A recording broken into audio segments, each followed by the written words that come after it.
Hi, my name is Dr. Erin Denil with Rejuvenate Life Chiropractic. I am going to talk about artificial sweeteners today, or sweetening agents, zero-calorie sweetening agents. If you like my videos, like them, share them, subscribe to my YouTube channel, I appreciate that. Please keep in mind my videos are for informational purposes only, so please consult with your own physician, chiropractor, etc. Before making any kind of dietary or lifestyle changes. That's my disclaimer for the day.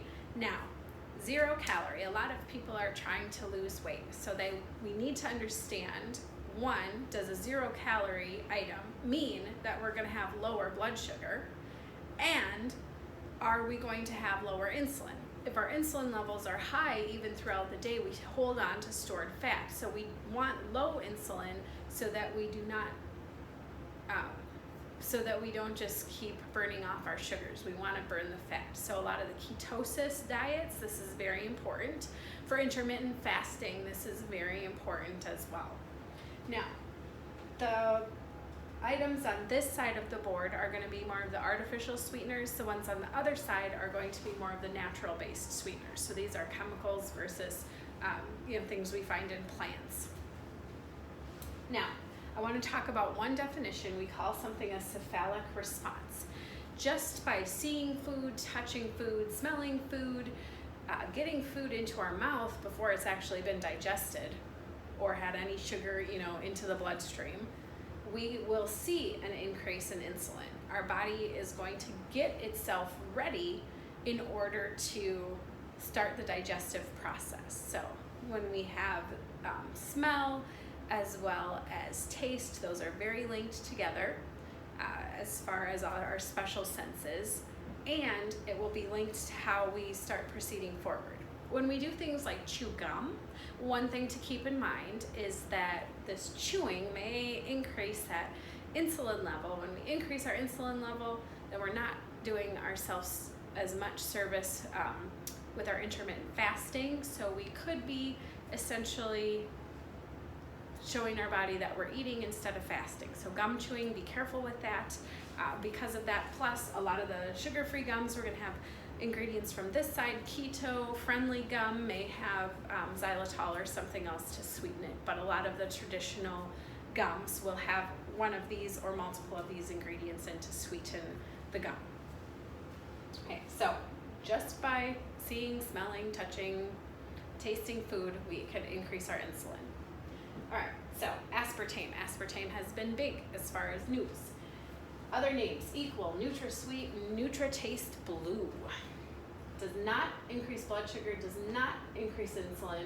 The side effects, though, that are pretty well known are headaches, upset stomach. It can increase our depression as well as increase migraines. Other MS-like symptoms have been associated with some of these sweeteners with neurological complications as well, but that's a whole other topic for a different time.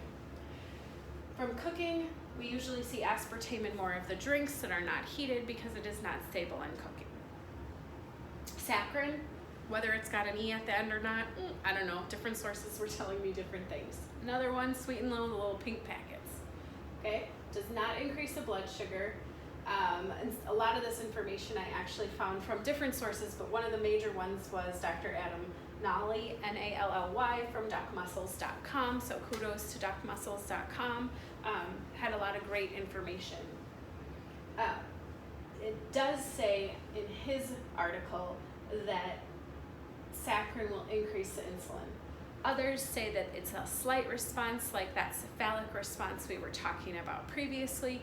Either way, it still could have the potential to increase that insulin. So not something, if you were intermittent fasting, that you would want to be consuming a beverage in between your eating with that ingredient in it. It's hard to lose weight on saccharin.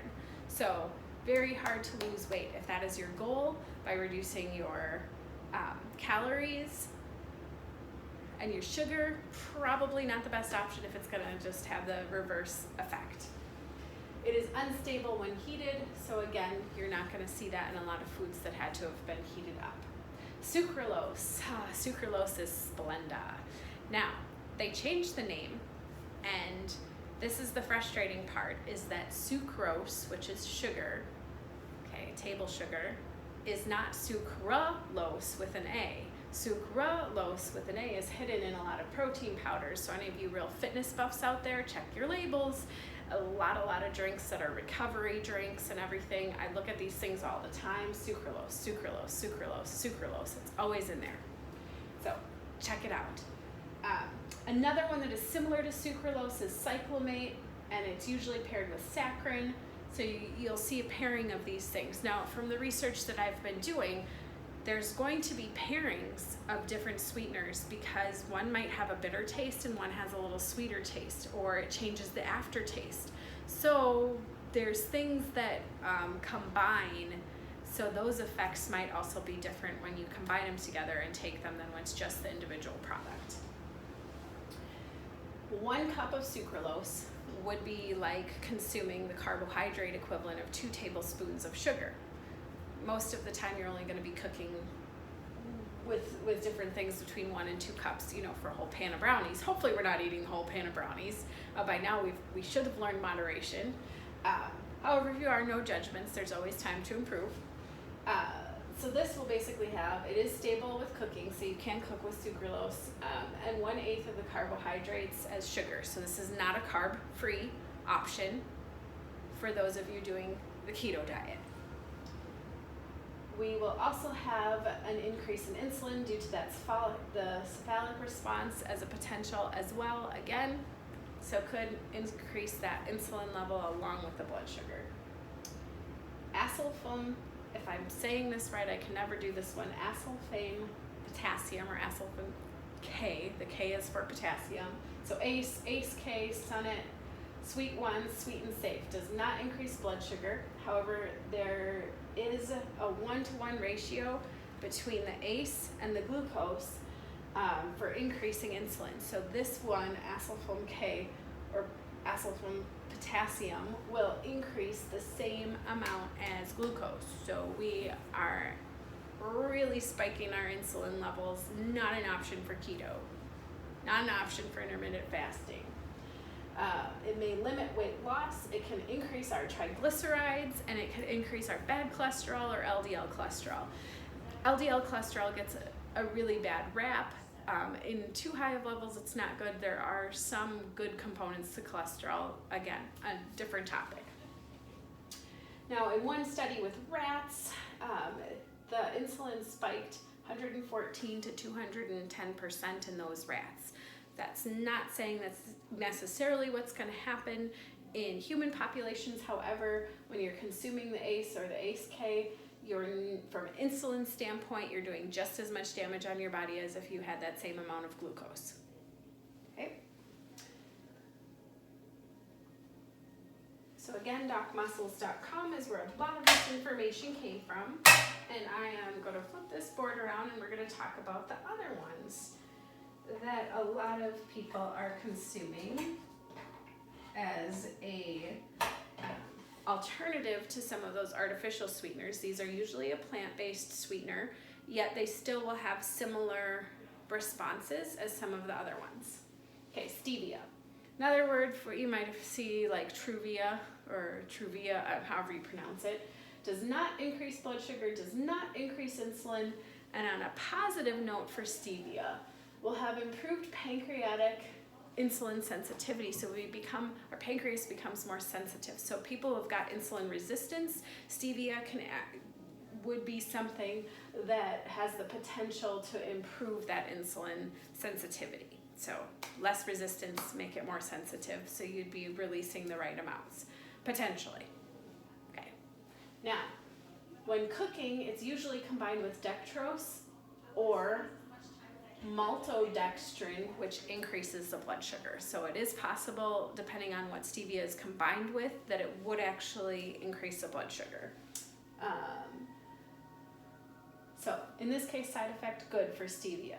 Chicory root or inulin, fructooligosaccharides, FOS, or oligofructans. These words are fun to pronounce. Don't you love being in science? Does not increase blood sugar, does not increase the insulin. It will have 30 to 50% of the sweetness of sugar, and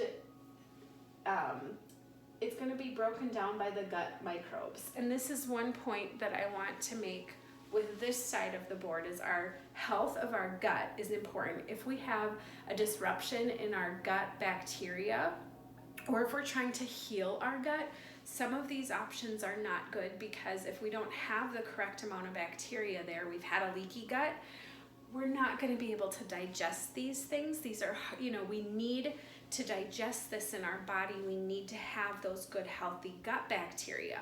So if we don't have them, it gives us things like gas, bloating, and diarrhea. Okay, gas, bloating, we're talking lots of bloating. In my own health and healing journey, I am finding I have to stay away from a lot of these because I'm still working on healing, and still being in the healing process, I get bloated. And I was trying to figure out, why am I bloating? What is going on here? Some of it is these artificial plant-based sweeteners, not necessarily the artificial ones like the other side of the board. Okay.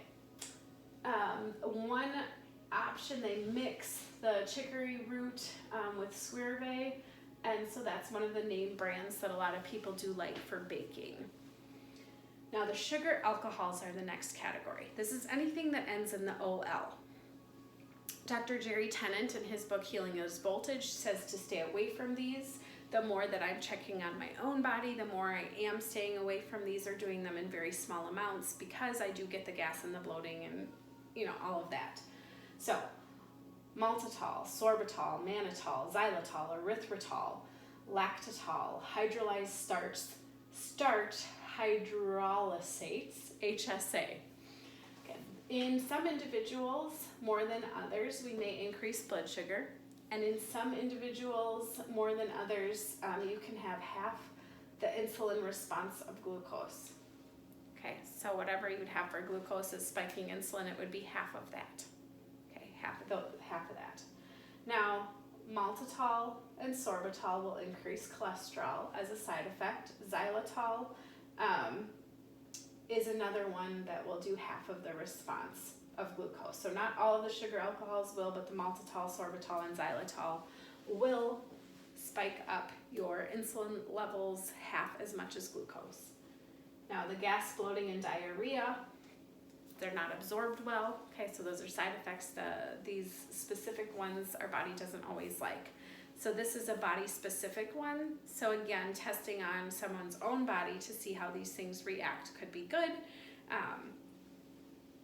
But these particular alcohols, the sugar alcohols ending in the OL, they are like syrup. So they'll be in things like toffee and soft brownies and melted chocolates and hard candies and jelly beans and things like that. When it comes to erythritol, there won't actually be an insulin response, and it will inhibit fructose absorption. So if you're eating a lot of fruit, I guess pairing it with erythritol might not be so bad, as you would get some inhibition of that fructose. Again, things to keep in mind is that we always want to check moderation with anything sweet, whether it's 0 calorie or not 0 calorie, because it can have a response on our insulin. Now, my two favorites are the chicory root and the stevia. Even though on the other side, aspartame doesn't increase blood sugar or insulin, just like these guys, there's a lot of side effects that are well known for aspartame, so I stay away from that. Last one on this side is monk fruit. I have previously cooked a lot with monk fruit. Now I'm finding out this is probably why I shouldn't be having it as much. Another word is magroside 5, low Han Gul, or Buddha fruit. It does not have an effect on the blood sugar, but it does increase the insulin. Again, if we're eating these things with meals, like we're deciding we're going to have dessert and we're going to put one of these natural sweeteners, plant-based sweeteners, into our cake,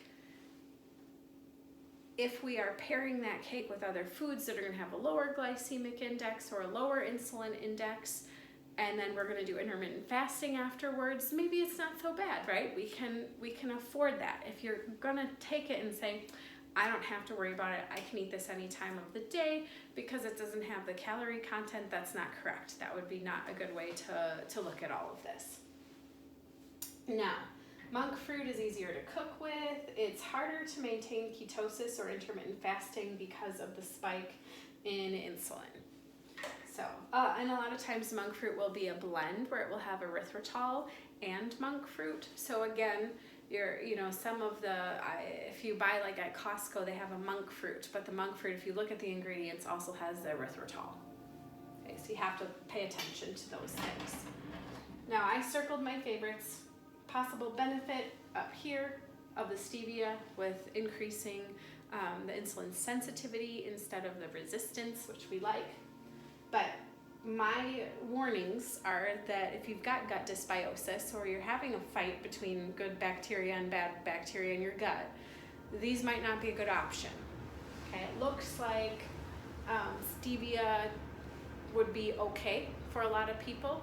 Some people don't like the taste by itself. If you have the improper gut function, you need the assistance of these bacteria to break stuff down, like I talked about previously. This is important stuff. So if you don't have those bacteria, you can have that gas, bloating, diarrhea, all that kind of symptoms, which is not fun. The intermittent fasting, just remember that the cephalic response, that head response, right? Our brain knows that we're going to be eating when we're smelling that food or tasting that food or looking at that food or drooling because we want a piece of cake. So it's going to start the digestive process. It's going to increase insulin levels as a preemptive for that. Now, do not assume that all people have the same responses. This is important. We could all respond slightly differently. If you are diabetic, it might be a good idea to just check your own levels. If you've got access to this, why not see, hey, if I have xylitol, well, what happens?